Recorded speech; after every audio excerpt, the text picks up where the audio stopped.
Hi viewers, welcome to my channel. இன்றைக்கி நம்ம பார்க்க போகிறது மணத்தக்காளி கீரை வச்சு ஒரு அருமையான ரெசிபி தாங்க. மணத்தக்காளி கீரை உடம்புக்கு எவ்வளோ நல்லது நமக்கு எல்லாருக்குமே தெரியும்.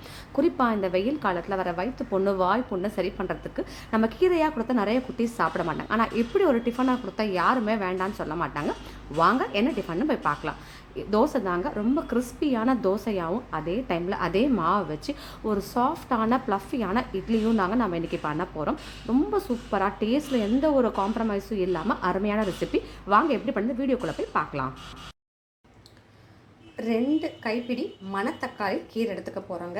இது நல்லா வாஷ் பண்ணி நான் மிக்ஸி ஜாரில் ஆட் பண்ணியிருக்கேன். நான் அந்த சீட் சொல்லுவோம் பார்த்தீங்களா, அந்த மணத்தக்காளி கீரை விதை எதுவும் இல்லாமல் நான் எடுத்திருக்கேன். அதை வச்சு தனியாக ஒரு ரெசிபி பண்ண போகிறேன். இது பாருங்கள், மணத்தக்காளி கீரை பூ இருக்குது பார்த்தீங்களா. ஸோ மணத்தக்காளி கீரை நல்லா அலசிட்டு மிக்ஸி ஜாரில் 2 கைப்பிடி நான் இதை எடுத்திருக்கேங்க. நீங்கள் மெஷர் பண்ணால் 2 டம்ளர்னா கூட எடுத்துக்கலாம் நீங்கள். அதுக்கு பார்த்தீங்கன்னா பெரிய வெங்காயம் 1 வந்து நீட்ட வாக்கில் கட் பண்ணி போட்டிருக்கேன். 5 பூண்டு பல்லுங்க. இதுக்கு தேவையான உப்பு. ஃபஸ்ட்டு இதை கம்ப்ளீட்டாக நம்ம கொஞ்சம் தண்ணி விட்டு நல்லா நைஸாக அரைச்சிட்டு ஒரு பாத்திரத்தில் மாற்றிடணுங்க. அதுக்கு பார்த்தீங்க அப்படின்னா இட்லி அரிசி பார்த்தீங்க அப்படின்னா இது வந்து 2 கைப்பிடி எடுத்ததால் 2 டம்ளர் இட்லி அரிசி நான் அதுக்கு எடுத்திருக்கேங்க. இது ஒரு 3 to 4 hours நல்லா ஊற வச்சுங்க. அலசிட்டு ஊற வச்சு இது எடுத்துக்கோங்க. ஃபஸ்ட்டு கீரையை நம்ம வந்து கழுவி பண்ணிச்சுக்கோம் பார்த்தீங்கன்னா அதை ஃபஸ்ட்டு அரைச்சி எடுத்துட்டு தனியாக, அதுக்கப்புறம் அரிசியை தனியாக அரைச்சி எடுத்துக்கணுங்க. இதுக்கு கூட பார்த்தீங்க அப்படின்னா 1/2 டம்ளர் உளுந்து எடுத்துக்கோங்க. 1 டேபிள் ஸ்பூன் வெந்தயம், இதையும் நல்லா ஒரு 2 hours ஊற வச்சு எடுத்துக்கோங்க. ஒரு 4 டேபிள் ஸ்பூன் சிகப்பு அவல் இல்லைனாலும் வெள்ளை அவல், இதையும் நல்லா வாஷ் பண்ணி ஊற வச்சு எடுத்துக்கோங்க. இப்போ இது எல்லாமே பார்த்தீங்கன்னா தனித்தனியாக தான் அரைக்க போகிறோம். அந்த கீரையை ஃபஸ்ட்டு அரைச்சி எடுத்துட்டு அதுக்கப்புறம் பார்த்தீங்கன்னா அரிசி தனியாக அரைச்சிக்க போகிறோம், உளுந்து தனியாக அரைச்சிக்க போகிறோம், இந்த அவல் தனியாக அரைச்சிக்க போகிறோங்க. எல்லாத்தோட மெஷர்மெண்ட் இருக்கும். எல்லாமே தனித்தனியாக அரைச்சிட்டு ஒரு பாத்திரத்தில் மாற்றிட்டு உங்களுக்கு நான் காட்டுறேன்.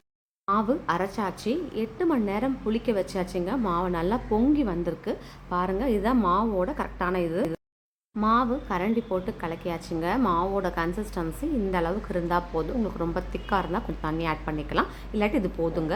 இப்போது நான் ஸ்டீம் பண்ணுறதுக்கு ஒரு பெரிய தட்டில் இட்லி மாவு ஆட் பண்ணி ஸ்டீம் பண்ணிடுறேங்க.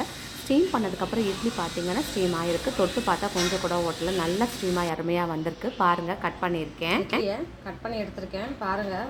ரொம்ப சாஃப்டாக வந்திருக்கு. அப்படியே கட் ஆகுது எடுத்தாவே, அந்த அளவுக்கு ரொம்ப புசு புசுன்னு இருக்குது இட்லி. அருமையாக இருக்குங்க. பிளேட்டில் மாற்றிடுறேன். அதே தோசை மாவை அப்படியே எடுத்து நம்ம இப்போ தோசைக்கல்ல தோசையாகவே ஊற்றலாங்க. ஸோ இட்லிக்கு தோசைக்கு தண்ணி மிக்ஸ் பண்ணணும் கூட கிடையாது. பேட்டரை வந்து ஒரே கன்சிஸ்டன்சியில் வச்சு நீங்கள் எடுத்து ஊற்றுறப்ப ரொம்ப நல்லாயிருக்கும். இப்போ குட்டீஸ்க்கு கொடுக்குறோம் அப்படின்னா நம்ம நல்லா கிறிஸ்பியாக வந்து செஞ்சு ஊற்றி கொடுக்கலாம். இது அப்படியே இல்லை நமக்கு தான் வேணும், பெரியவங்களுக்கு வேணும் அப்படின்னா சாஃப்டாக வேணும்னா கொஞ்சமாக திக்காக வந்து நம்ம பேட்டரை ஸ்ப்ரெட் பண்ணி எடுத்துக்கலாங்க. பாருங்கள், எண்ணெய் ஊற்றி நல்லா டோஸ்டாக இருக்குது, நல்லா கிறிஸ்பியாக வந்திருக்குங்க. எட்ஜஸ் எல்லாம் பார்த்தீங்கன்னா அவ்வளோ முருவலாக இருக்கும். குட்டீஸ்க்கெல்லாம் வந்து ரொம்ப ரொம்ப பிடிக்குங்க. கலர் க்ரீனாக இருக்குது அப்படின்னாலும், ஆனால் எட்ஜஸ் கிறிஸ்பியாக இருந்தால் குழந்தைங்களாம் விரும்பி சாப்பிடுவாங்க. வயிற்று புண்ணு வாய் புண்ணுக்கு கீரையாக கொடுக்குறது இந்த மாதிரி கீரை தோசையாக கொடுத்தாங்கன்னா ரொம்ப நல்லாயிருக்கும். தோசையை பிளேட்டில் மாற்றியாச்சு. தோசை எப்படி முருவலாக இருக்குதுன்னு பாருங்கள். எட்ஜஸில் ரொம்ப கிறிஸ்பியாக, சென்டரில் நல்லா சாஃப்டாக இருக்குங்க. குழந்தைங்களுக்கு ரொம்ப ரொம்ப பிடிக்குங்க. பெரியவங்களுக்கும் ஏற்ற ஒரு அருமையான டிஃபனுங்க. வெயில் காலத்தில் வர புண்கள், வயிற்று புண்ணு வாய்ப்புண் வந்து நம்ம தடுக்கிறதுக்கு ரொம்ப யூஸ்ஃபுல்லாக இருக்குங்க. கண்டிப்பாக அந்த ரெசிபி உங்களுக்கு பிடிச்சிருந்தா லைக் பண்ணுங்கள், ஷேர் பண்ணுங்கள், சப்ஸ்கிரைப் பண்ணுங்கள். இன்னொரு ரெசிபி உங்களை மீட் பண்ணுறேன். தேங்க்யூ.